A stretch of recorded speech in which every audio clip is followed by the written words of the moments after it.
Thank you, everyone, for being here today. And I want to thank Governor Abbott for his leadership, and know that President Trump is absolutely heartbroken by what has happened here in Texas, and the loss of life is absolutely devastating to him and Melania. This morning I talked with him several times, and he wanted to make sure that all of you know how much he loves Texas, how much he's grieving for your families that have lost someone, and the beautiful children that we're still looking for and hoping to return to their families, and that he is absolutely committed to using all the resources of the federal government to help unify families, rescue all those that were still missing, and return those who maybe we will recover back to their families as soon as possible, and that we will be here walking alongside each other and helping throughout this entire crisis. And know that I'm extremely grateful as well for the leadership of Nim Kidd, who's a fantastic emergency operations manager and has been well known throughout this country for leading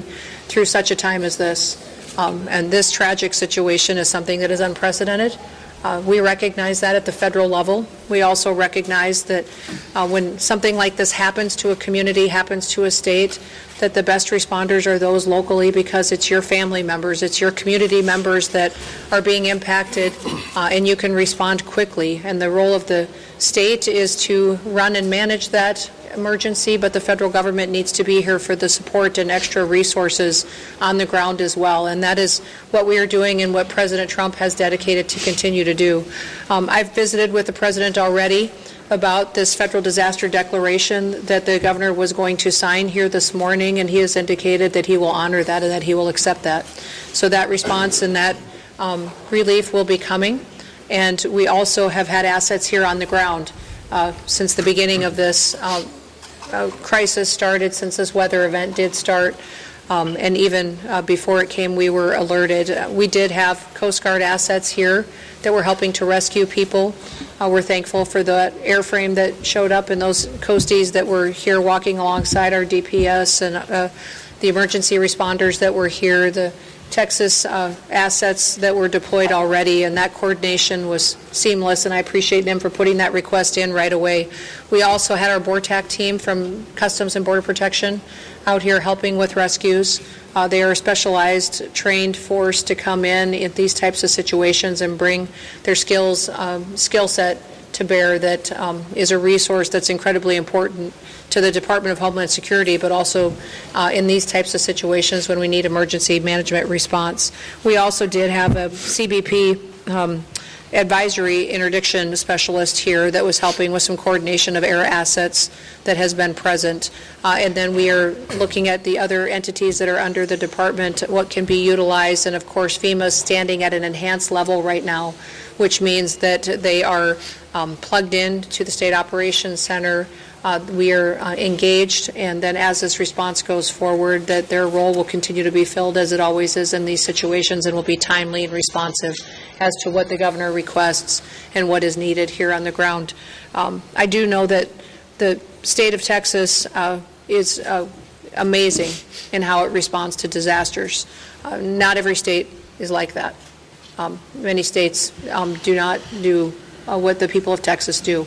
And you are an example to the nation of getting through these difficult times, but also know that you're not alone, that you have the entire country's hearts and are with you and are walking alongside you. And at the department, we will continue to bring more resources. We just, at the request of a previous conversation less than an hour ago, in visiting with him and with the governor, requested more fixed-wing aircraft from Coast Guard to come and help us, making sure that we're going out and locating individuals as fast as possible that we know are still missing, and that we also will send more airframe as far as helicopters that have the ability to come in, and some will be equipped, and the fixed wings with thermals so they can continue to work all night long.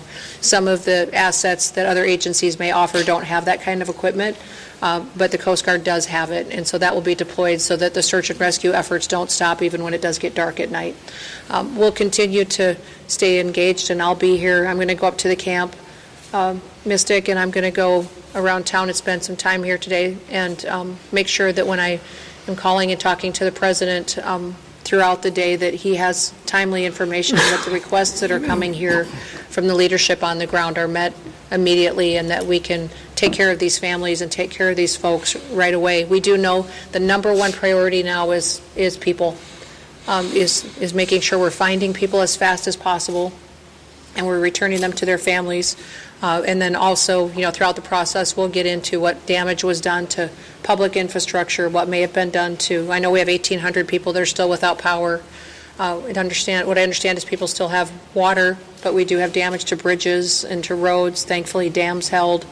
But all of that is an assessment that we'll continue to work with you on to make sure that you recover as quickly as possible. So, again, thank you all for being strong and being an example for people.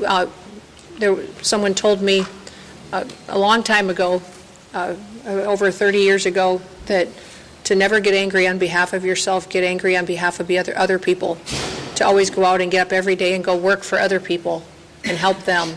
And so I know many of you that are out there responding and helping your neighbors had losses too. You're hurting because you're grieving somebody that may have been lost. We were created to serve people. God created us to serve each other. And now is a wonderful time to go find somebody you can help, somebody that you can take care of and get them through this process, and that will make us stronger and better into the future. So our prayers are with you. President Trump wants you to know that he and Melania are praying for you and love you. And